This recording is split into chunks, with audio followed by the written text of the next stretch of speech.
جنت کے سارے دروازے کھول لیتا ہے اپنی مرضی سے۔ اللہ رب العالمین ایک پکارنے والا مقرر کرتا ہے، کہتا ہے یا باغی الخیر اقبل، او خیر کے چاہنے والے متوجہ ہو، اور یا باغی الشر اقصر، اے گناہ کے چاہنے والے رک جا۔ یہ اللہ تعالیٰ اپنی مرضی سے کرتے ہیں سارے کام۔ تو اس کا مطلب یہ ہے یہ سارا کچھ اللہ تعالیٰ اپنی مرضی سے لایا ہے، لیکن اللہ زبردستی کسی کو دے گا؟ ملے گا یہ اسی کو جو اللہ سے طلب کرے گا، جو اللہ سے مانگے گا۔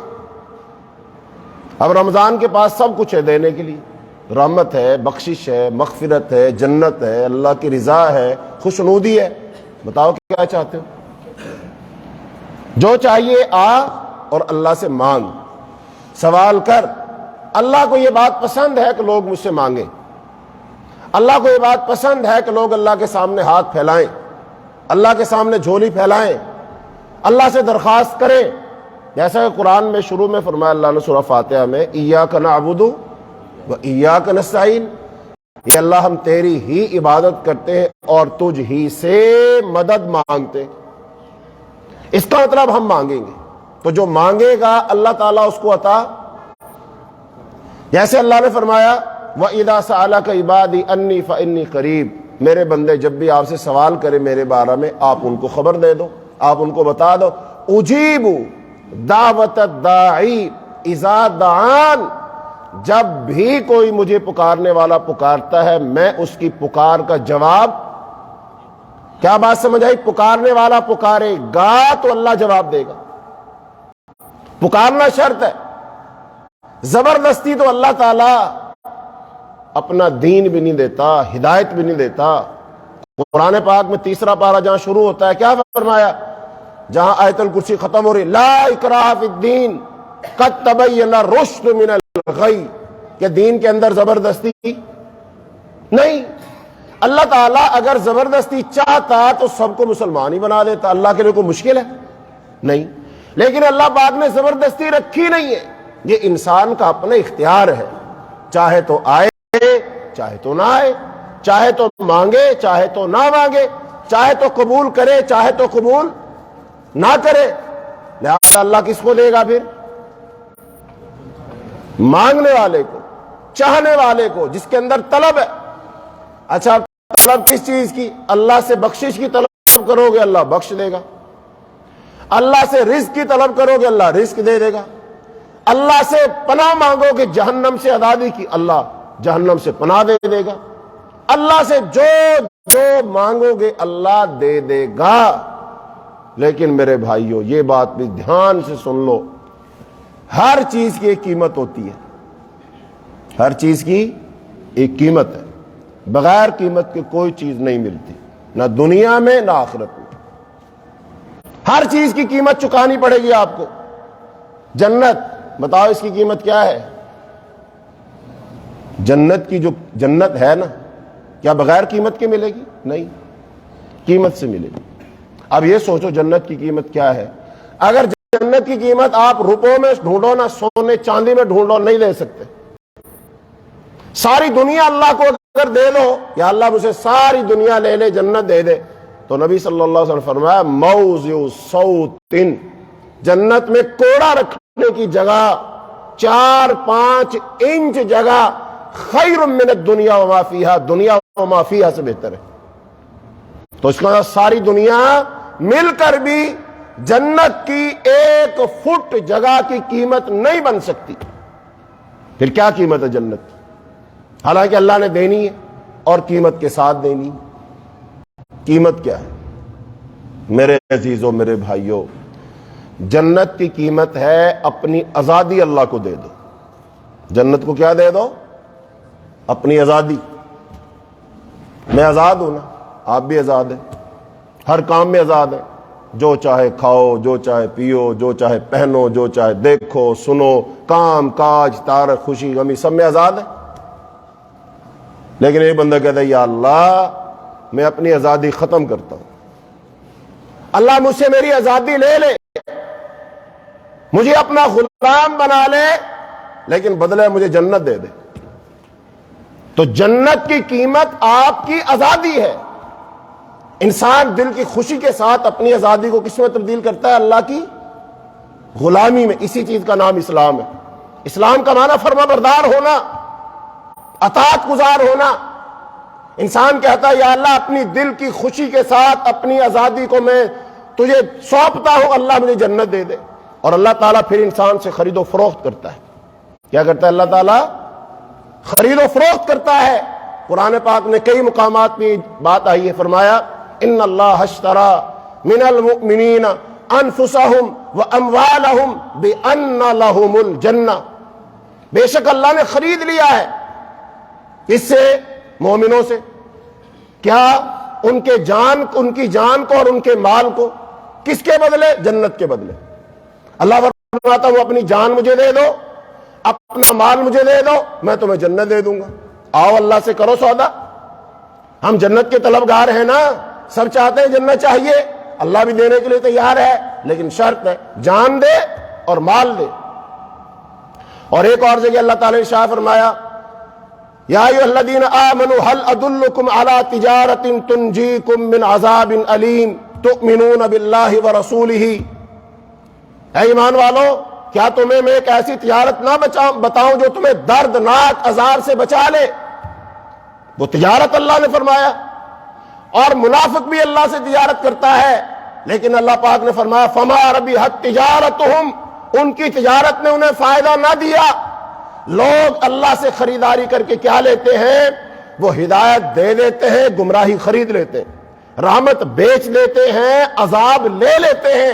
یہ کافر اللہ سے سودا بازی کرتا ہے، منافق اللہ سودا بازی کرتا ہے. لیکن مومن کیا خریدتا ہے اللہ سے؟ وہ گمراہی چھوڑ دیتا ہے، ہدایت لے لیتا ہے.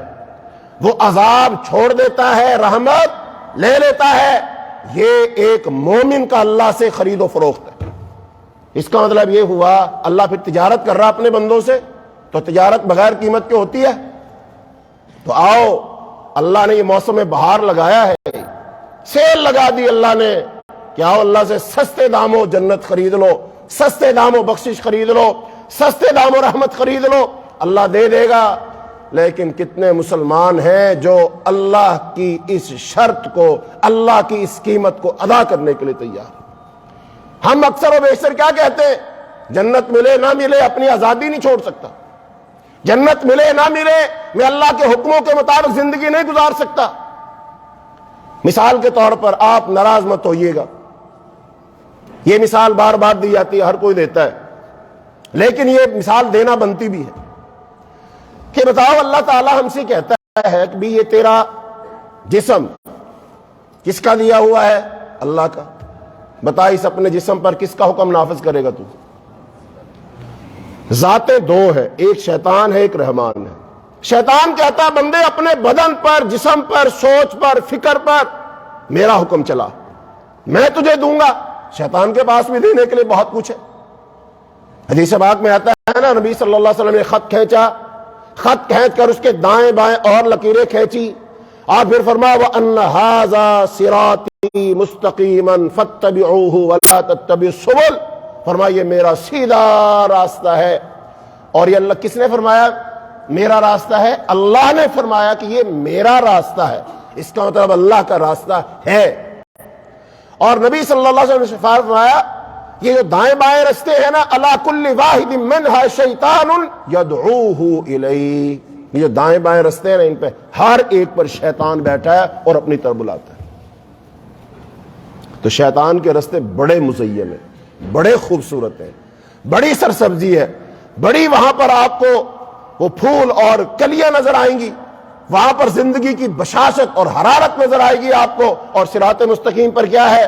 سختیاں، پریشانیاں، مشکلیں، یہ ساری چیزیں اس کے اندر ہیں. تو بتاؤ شیطان بلا رہا ہے؟ اللہ اپنی طرف بلا رہا ہے، شیطان اپنی طرف بلا رہا ہے. بتاؤ انسان کس کی بات سنے گا؟ اور حضرت جبریل علیہ السلام کو اللہ پاک نے بھیجا تھا نا، جنت بنا لی جہنم بنا لی، کہا جبریل دیکھ کر آ. دیکھ کر آیا تو اللہ پاک سے کہنے لگا کہ اللہ سارے لوگ جنت میں جائیں گے، جہنم میں تو کوئی جائے گا ہی نہیں. چونکہ جنت کے اندر تو نعمتیں ہی نعمتیں ہیں، اتنی خوبصورت بنائی ہے، اور جہنم میں عذاب ہے، وہاں کون جائے گا؟ اللہ پاک نے کہا ٹھیک ہے، اچھا اب ایسا کر، اب دوبارہ دیکھ کر آ۔ پھر نبی صلی اللہ علیہ وسلم نے فرمایا حفت النار بالشہوات وحفت الجنت بالمکارہ، جہنم کو خواہشات کے ساتھ، تمناؤں کے ساتھ، آرزوؤں کے ساتھ ڈھانپ دیا گیا، اور جنت کو کسے ڈھانپ دیا گیا؟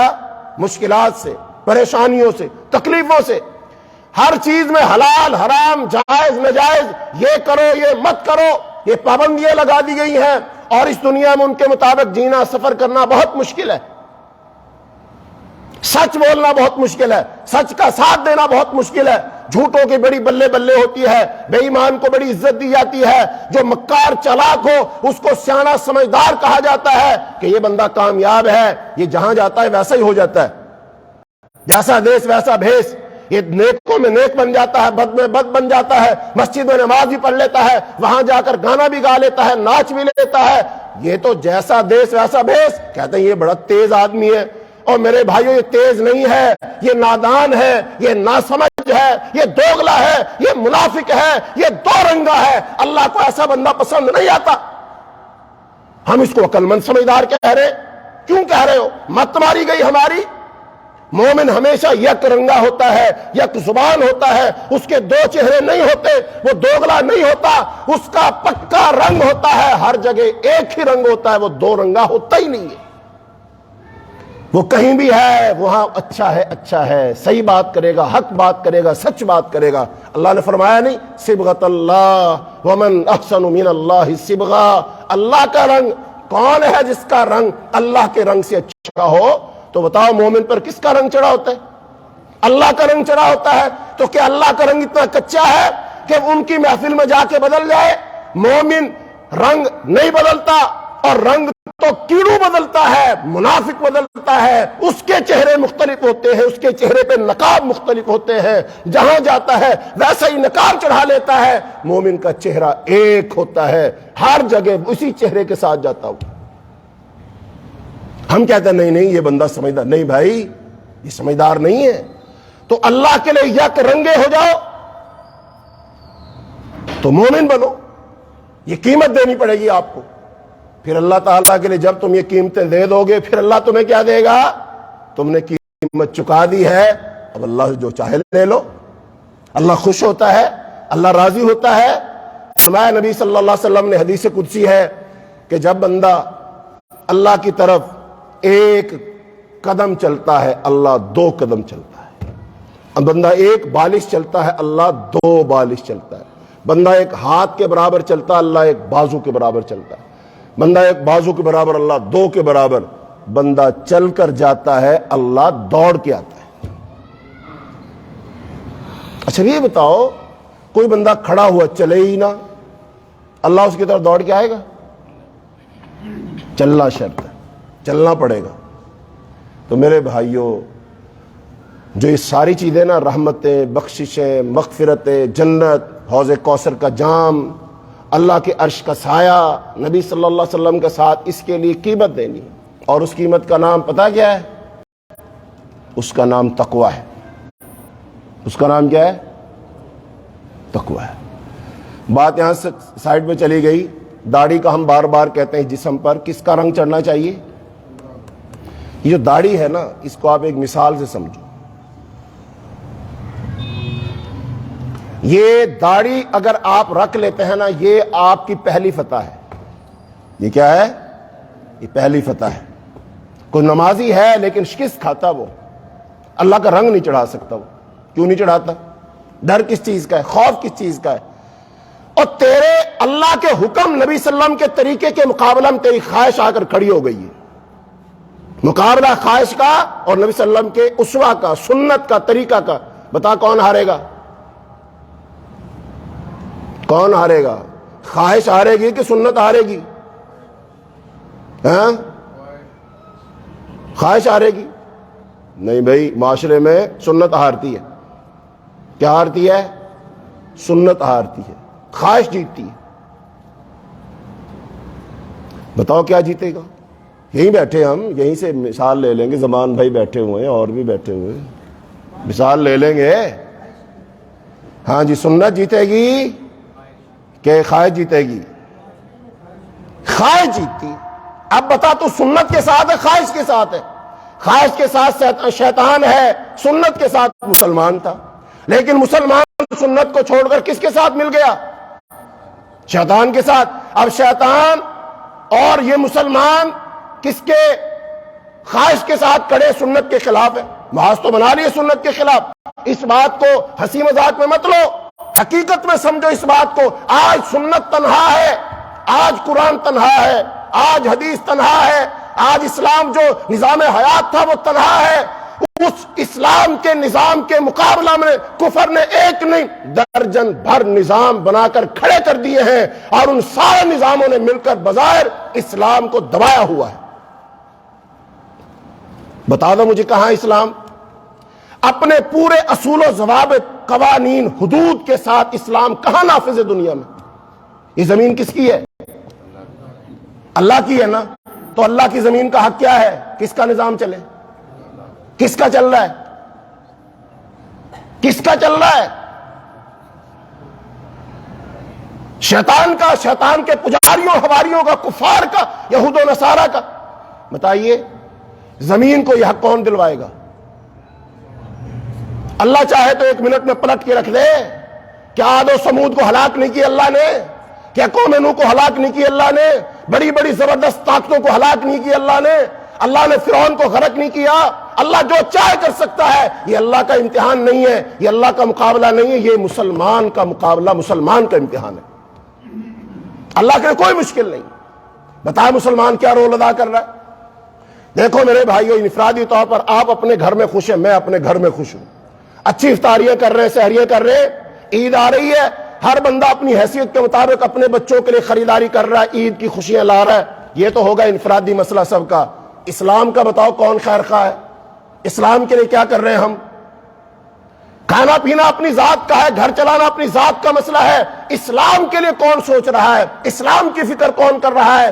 اس اللہ کے دین کو اللہ کی زمین پر غالب کرنے کا کون سوچ رہا ہے؟ کفار کے بنائے نظاموں کے مقابلہ میں اللہ کے نظام کے ساتھ کھڑا ہونا, اللہ کے نظام کو سہارا دینا, مدد دینا, جان کے ساتھ, مال کے ساتھ, صلاحیت کے ساتھ, سوچ فکر کے ساتھ, وقت کے ساتھ کون دے رہا ہے؟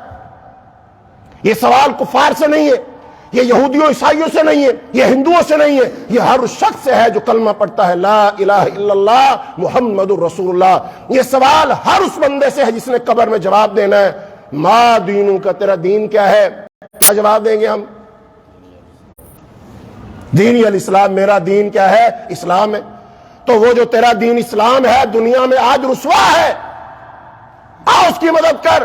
اللہ نے فرمایا ان تنصروا اللہ ینصرکم, اگر تم اللہ کی مدد کرو گے اللہ تمہاری مدد کرے گا. کہاں ہے مدد؟ بتائیے میرے گھر سے دین کی مدد کیا ہو رہی ہے؟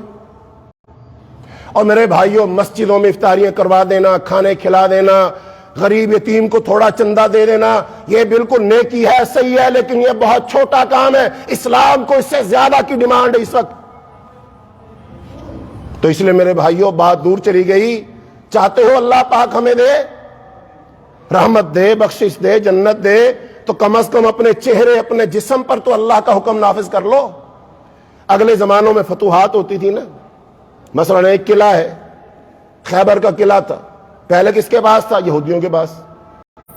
پھر مسلمانوں نے جنگ کی, فتح ہو گئی, پھر کس کے پاس چلا گیا؟ پہلے یہودیوں کا جھنڈا لہرا رہا تھا, پھر کس کا جھنڈا لہرایا؟ اسلام کا. اس کا مطلب قلعہ وہی تھا, چار دیواری وہی تھی, اینٹیں وہی تھی, سب کچھ وہی تھا, لیکن جھنڈا بدلا صرف. تو پتا چل گیا نا کہ اب اس پر کس کا قبضہ ہے؟ مسلمانوں کا. بالکل داڑھی جھنڈے کی حیثیت رکھتی ہے. یہ بدن کس کا ہے؟ مسلمان کا. اب اس پر حکمرانی کس کی, جھنڈا کس کا لہرا رہا ہے؟ اگر یہ سنت رسول رکھی ہوئی ہے یہ فتح کی علامت ہے کہ اس جسم پر کس کا غلبہ ہے, کس کی فتح ہے؟ حضرت محمد صلی اللہ علیہ وسلم. تو اس کا مطلب میرے بدن پر فتح ہے. اور اگر یہ بھی نہیں ہے تو پھر ایسے ہی خاتون کا برقع, ایک مسلمان خاتون ہے, اس کے جسم پر یہ جو برقع ہے, یہ جو نقاب ہے, یہ جو پردہ ہے, یہ جھنڈا ہے کہ اس خاتون کے بدن پر کس کی شریعت نافذ ہے، کس کا حکم غالب ہے، اللہ کا اور اس کے رسول کا۔ یہ فتح کی علامت ہے۔ اور جو بندہ اس بدن پر فتح حاصل نہیں کر سکتا، بتاؤ وہ دنیا میں خاک فتح کرے گا؟ اسلام کے جھنڈے خاک لہرائے گا؟ دنیا میں جھنڈا اسلام کا لہرانا بہت مشکل ہے، وہاں تو ہزار رکاوٹیں ہیں، ہزار دشمن ہیں، ان کے وسائل ہیں، اسلحہ ہے، فوجیں ہیں، لیکن اس بدن پر بتا کس کا قبضہ ہے، کس کی مرضی چلتی ہے؟ تو اس پر اسلام نہیں نافذ کر سکتا، باہر کیا کرے گا؟ اس لیے اللہ سے مانگنا ہے، قیمت ادا کر کے جا، اللہ دے دے گا۔ اور اگر تو قیمت ادا کرتا نہیں، اللہ سے کہے مجھے دے، ایسا نہیں ہوتا۔ اللہ مانگتا ہے، اللہ ڈیمانڈ کرتا ہے۔ تو اس لیے رمضان میں بہت کچھ ہے دینے کے لیے، وہ لیکن ملے گا کس کو؟ مانگنے والے کو ملے گا۔ آؤ مانگو اللہ سے، اللہ کی ڈیمانڈ پوری کرو، اللہ تمہاری ڈیمانڈ پوری کر دے گا۔ اگر ہم اللہ کی ڈیمانڈ پوری نہ کریں تو اللہ بھی ہماری ڈیمانڈ پوری نہیں کرے گا۔ یہ بات سمجھ آ گئی؟ سمجھ آ گئی یہ بات کہ مانگیں گے تو ملے گا، اللہ کی ڈیمانڈ پوری کرو گے تو اللہ دینے میں دیر نہیں لگائے گا۔ ادھر تو نے شرط پوری کی، فوراً ٹرانسفر ہو جائے گا، بخشش ٹرانسفر ہو گئی، رحمت ٹرانسفر ہو گئی، جنت ٹرانسفر ہو گئی، دے دے گا اللہ۔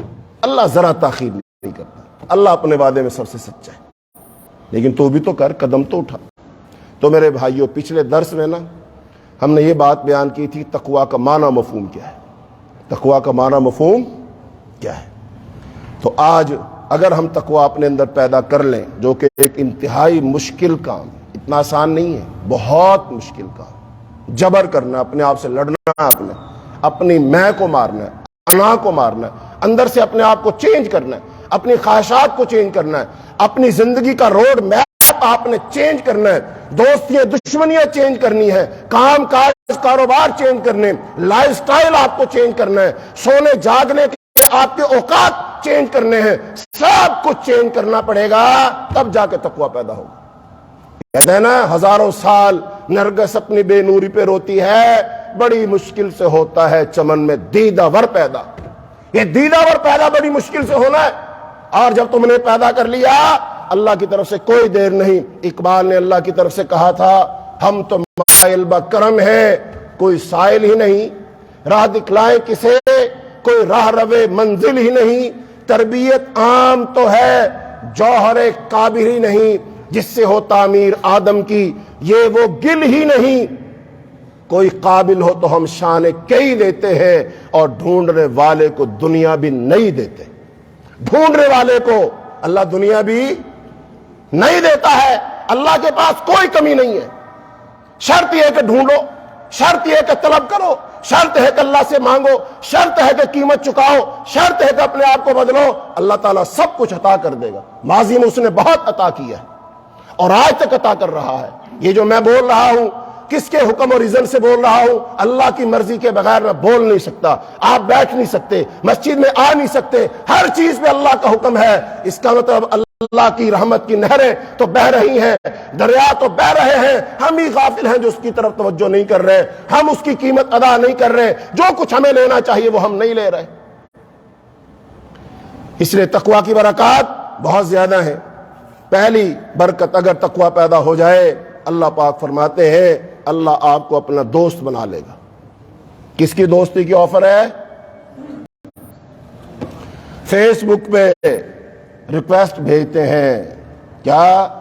فرینڈ ریکویسٹ، اگلا ایکسپٹ کر لیتا ہے، دوستی ہو گئی۔ بھیجو اللہ کو فرینڈ ریکویسٹ، یا اللہ میں دوست بننا چاہتا ہوں، بھیجو، تو اللہ بنا لے گا۔ اللہ دیکھے گا، ہم بھی اس کی پروفائل چیک کرتے ہیں نا، بندہ کون ہے، کیسا ہے، اس کے دوست کون ہیں، اٹھنا بیٹھنا کہاں ہے، پروفائل جا کر دیکھتے ہیں، اچھا ہو تو مان سلیکٹ کر لیتے، نہیں تو نہیں کرتے۔ اللہ بھی دیکھے گا پروفائل کیا ہے، نامہ اعمال کیا ہے، شب و روز کیا ہے، اٹھنا بیٹھنا کیا ہے، سوچ فکر کیا ہے۔ ابھی تو رمضان میں بڑا نیک بنا ہوا ہے، عید پہ کیا کرے گا؟ چونکہ عید پہلا دن ہے نا رمضان کے بعد، شوال کا پہلا دن، اور وہ امتحان کا پہلا دن ہے، اس دن ہی رنگ کا پتہ چل جانا کتنا پکا کتنا کچا ہے۔ بعض لوگوں کا رنگ تو چاند رات اتر جانا ہے، اور بعض لوگ زیادہ سے عید تک، اور عید کے بعد وہی موج مستی، یار بیلی، وہی کام، وہی فلمیں، گانے، سینمے، اور سب کچھ وہ چلے گا۔ کہاں گئی رمضان کی محنت؟ کہاں گیا رمضان کا تقوی؟ کہاں گئی لیلۃ القدر کی رات کی عبادت اور توبہ استغفار؟ وہ سب کچھ کہاں چلا گیا؟ اتنا کچا اللہ والا ایسا کچا ہوتا ہے۔ ایک بندے نے نا ایک میسج بھیجا، بہت اچھا لگا مجھے، سناتا ہوں آپ کو۔ وہ یہ، ایک بندہ 2-3 ہفتے، مہینے، 2 مہینے سگریٹ پی لے، پھر کیا کہتا ہے؟ یار سگریٹ چھوڑ دو، کہتا ہے یار بس عادت ہو گئی اب چھوٹتی۔ ایک بندہ شراب پی رہا ہو، پھر وہ کیا کہتا ہے؟ کیا ہو گئی جی؟ عادت ہو گئی، چھوٹتی نہیں۔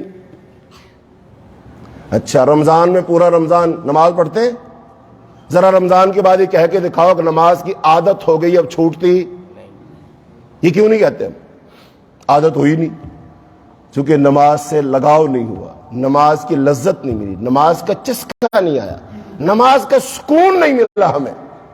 اگر یہ ساری چیزیں مل جائیں تو لوگ تو بڑی بڑی دور یہ کھانا کھانے جاتے ہیں، لذت کے لیے کھانا کھانے جاتے ہیں۔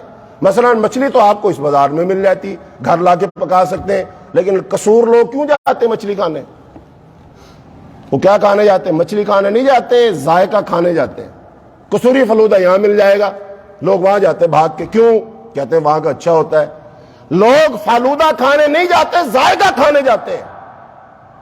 ذائقہ، ٹیسٹ ڈیولپ ہوا ہے نا، تو ایسے ہی تو نے نماز کا ٹیسٹ نہیں چکھا، تو نے سجدوں کا ٹیسٹ نہیں چکھا، قیام کا ٹیسٹ نہیں چکھا، قرآن کی تلاوت کا ٹیسٹ نہیں چکھا، قرآن کا اثر تیری روح تک نہیں پہنچا، وگرنہ جیسے تجھے سخت گرمی کے اندر پنکھے کی ہوا سکون دیتی ہے، ایسی سخت مشکلات پریشانیوں میں قرآن کی تلاوت کی آواز تجھے ٹھنڈی ہواؤں کے جھونکوں سے زیادہ سکون عطا کرے، ٹھنڈے پانی سے زیادہ تجھے مزہ دے، سکون دے، تیرے حلق سے نیچے قرآن اترتا چلا جائے۔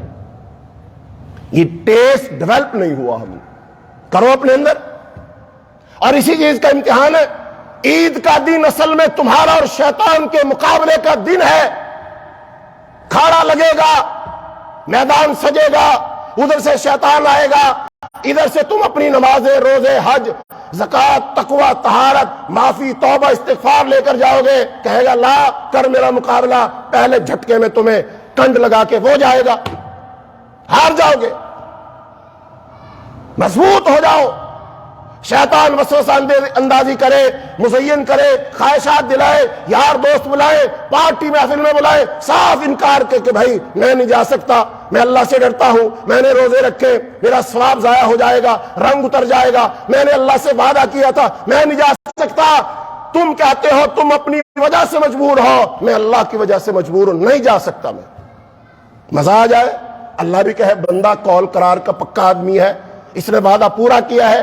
اللہ فرماتے ہیں قرآن پاک میں، من المؤمنین رجال، مومنوں میں سے کچھ بندے ایسے ہیں جنہوں نے اللہ سے وعدے کیے اور پھر اپنے وعدوں کو توڑا نہیں، ممن قضا نحبہ ومنہم من ينتظر، بعض اپنا وعدہ پورا کر گئے، بعض انتظار میں بیٹھے ہیں کہ ہمارا رب جب کہے گا ہم اپنی گردن پیش کر کے اپنا وعدہ وفا کر جائیں گے۔ تو مومن تو اس انتظار میں ہوتا ہے، تو اللہ اپنا دوست بنا لے گا۔ اللہ کی دوستی بہت بڑی چیز ہے، اللہ کی دوستی بہت بڑی چیز ہے، بہت بڑی چیز اللہ کی دوستی، اس کائنات کی بہت بڑی چیز، سب سے بڑی چیز ہے اللہ کی دوستی۔ اور تجھے مل رہی ہے سستے دام و تقوی پیدا کر، اللہ کی دوستی لے۔ فرمایا اللہ تعالیٰ نے واللہ ولی المتقین، اللہ ولی ہے، دوست کن کا؟ متقین کا۔ کہیں فرمایا نا کہ اللہ ان للمتقین مفازا، کامیابی متقی لوگوں کے لیے۔ قرآن پاک کی ہدایت کے بارے میں فرمایا ذالک الکتاب لا ریب فیہ ھدی للمتقین، یہ کتاب ہے، اس میں کوئی شک نہیں، ہدایت ہے اس میں، لیکن کس کے لیے؟ متقین کے لیے۔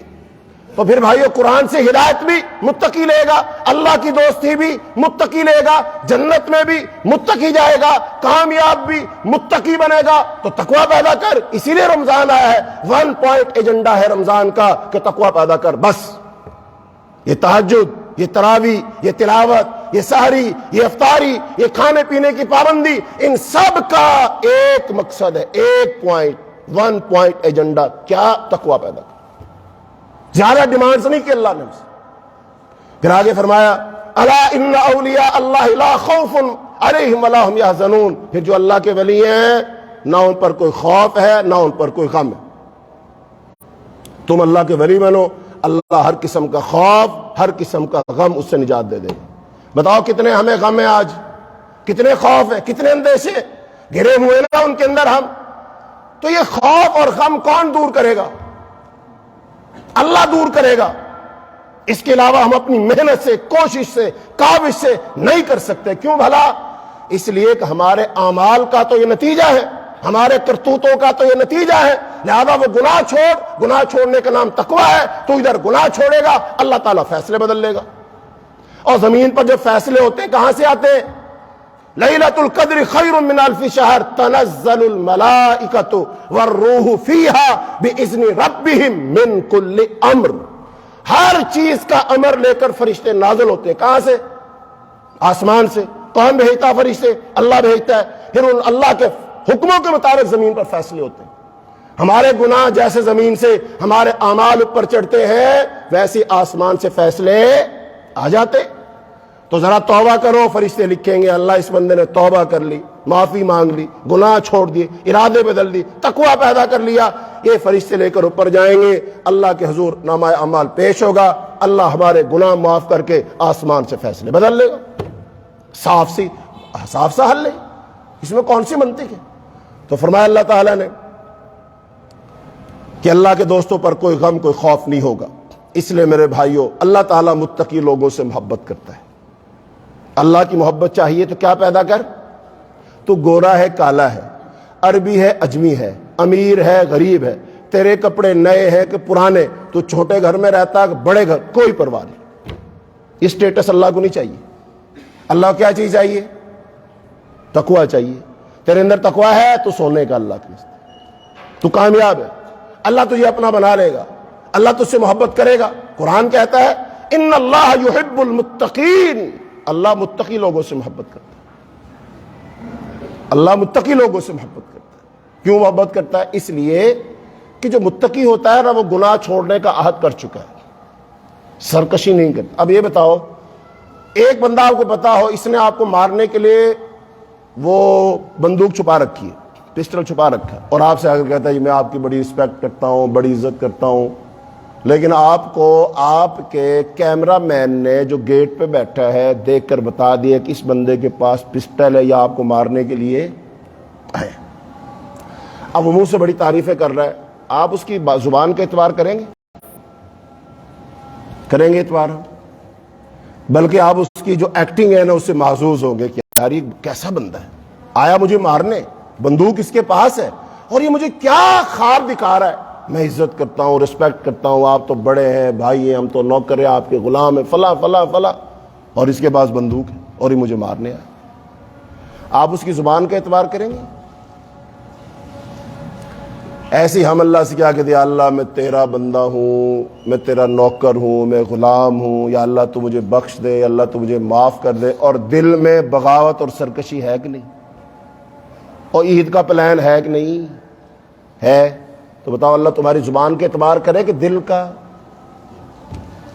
اور دلوں کا صاف کرو نا، دل سے سب کو ڈیلیٹ کر، مٹا، سب کچھ ختم کر، دل کو صاف کر کے رکھ دے کہ اللہ میرے دل میں دیکھ لے کوئی کھوٹ نہیں ہے، بغاوت سرکشی ہے ہی نہیں، ذرا بھی نہیں، میں نہیں کروں، میں جھوٹ نہیں بولوں گا، یا اللہ میں دھوکہ نہیں دوں گا، یا اللہ دیکھ دکان اس میں چیزیں رکھی ہوئی تھی 2 نمبر، یا اللہ بدل دی ہے، میں نے کہہ دیا ملاوٹ والی چیز آج کے بعد نہیں بیچوں گا، جھوٹ نہیں بولوں گا، دھوکہ نہیں دوں گا، یا اللہ سر تبدیل کر دیا ہے، صاف سچ بولوں گا۔ اللہ کہے گا ہاں واقعی تو بدل گیا بھائی، کام بھی بدل گئے، دل بھی بدل گیا، میں تو تیرے کام بھی دیکھ رہا ہوں، تیرا دل بھی دیکھ رہا ہوں۔ پھر واقعی اللہ تجھے اپنی محبت عطا کر دے گا، تجھ پر اپنی محبت ڈال دے گا، اللہ تجھے اپنے محبوب بندوں میں شامل کر لے گا، اللہ تجھے اپنا محبوب بنا لے گا، اور اللہ تیرا محبوب بن جائے گا، اللہ محبت عطا کر دے گا۔ فرمایا ان اللہ یحب العبد التقی الخفی الخنی، نبی صلی اللہ علیہ وسلم فرمایا اللہ محبت کرتا ہے کس بندے سے؟ جو متقی ہو، جو مخفی رہنے والا ہو اور جو غنی آدمی ہو، اللہ اس سے محبت کرتا ہے۔ تو پہلی صرف تقویٰ ہے، اللہ اس سے محبت کرتا ہے۔ نبی صلی اللہ علیہ وسلم ارشاد فرمایا اذا احب اللہ عبدا، اللہ جب کسی بندے سے محبت کرتا ہے، اللہ جبریل کو بلاتا ہے کہ جبریل فلاں بندے سے میں محبت کرتا ہوں، تو بھی اس سے محبت کر۔ جبریل علیہ السلام اس سے محبت کرتے ہیں۔ پھر اللہ پاک حکم دیتے ہیں اے جبریل آسمانوں پر اعلان کر دے فلاں شخص ہے، اللہ اس سے محبت کرتا ہے، جبریل اس سے محبت کرتا ہے، اے فرشتوں تم بھی اس سے محبت کرو۔ سارے فرشتے اس بندے سے محبت کرتے ہیں۔ کیا ہی مزہ ہو آسمانوں پر ہمارا نام لیا جائے اور کہا جائے یہ فلاں بندہ ہے، اللہ اس سے محبت کرتا ہے، جبریل اس سے محبت کرتا ہے، اے فرشتوں تم بھی اس سے محبت کرو، یہ اللہ کا آرڈر ہے۔ تو جب اللہ کا حکم آ جائے چیز فرض ہو جاتی ہے کہ نہیں؟ تو تمام فرشتوں پر محبت کرنا فرض ہے۔ پھر اللہ تعالیٰ جبریل علیہ السلام کو بلاتے ہیں، جبریل اب دنیا میں جا اور دنیا میں لوگوں کے دلوں میں اس بندے کے لیے قبولیت رکھا۔ پھر زمین پر بھی اللہ تعالیٰ لوگوں کے دلوں میں قبول ڈال دیتا ہے۔ تو ہم نے کیا پیدا کیا؟ صرف تقویٰ۔ پھر اس کے بعد ہمیں اللہ کی محبت حاصل ہوئی، جبریل کی محبت حاصل ہوئی، سارے فرشتوں کی محبت حاصل ہوئی، آسمانوں پر آپ کا چرچا ہوا، نام آپ کا گونجا، پھر زمین میں اللہ تعالیٰ نے لوگوں کے دلوں میں آپ کی محبت اور قبول رکھ دیا۔ ہم نے کیا کام کیا؟ صرف تقویٰ پیدا کیا، باقی سارے کام اللہ نے کر دیے۔ بتاؤ ہم ایمانداری سے آسمان تک ہماری پہنچ ہے؟ ہم اپنی بات پہنچا سکتے تھے وہاں تک؟ اور جبریل علیہ السلام ہماری بات مان سکتا تھا؟ نہیں۔ لیکن ہم نے اپروچ کس کو کیا؟ جبریل کو نہیں کیا، فرشتوں کو نہیں کیا، ہم نے اپروچ کیا جبریل کے رب کو، فرشتوں کے رب کو، الہ کو، خالق اور مالک کو۔ جب ہماری لائن اس رب سے سیدھی ہو گئی تو جبریل کو اللہ نے خود حکم، یہ کام کروانے کا اصول ہے، تم اللہ کے بن جاؤ، پھر ساری کائنات تمہاری بن جائے گی، اللہ اس سب کو تمہارا مطیع اور فرما بردار کر دے گا۔ اور اگر تو اللہ کا نہ بنا، اللہ کا نہ بنا، اللہ سے بگاڑ لی، پھر کوئی چیز تیری نہیں بنے گی۔ اس لیے میرے بھائیوں، اگر ہم چاہتے ہیں ہمارے معاملات سدھر جائے، امن مل جائے، سکون مل جائے، اللہ کی جنت مل جائے، بخشش مل جائے، کامیابی مل جائے، تو میرے بھائیوں تقویٰ پیدا کرنا۔ اگر ہم تقویٰ پیدا کریں گے، اللہ کی محبت حاصل ہو جائے گی، اللہ کی دوستی حاصل ہو جائے گی، اللہ ہمارے اعمال قبول کر لے گا، تو یہی ہماری خوش بختی ہے۔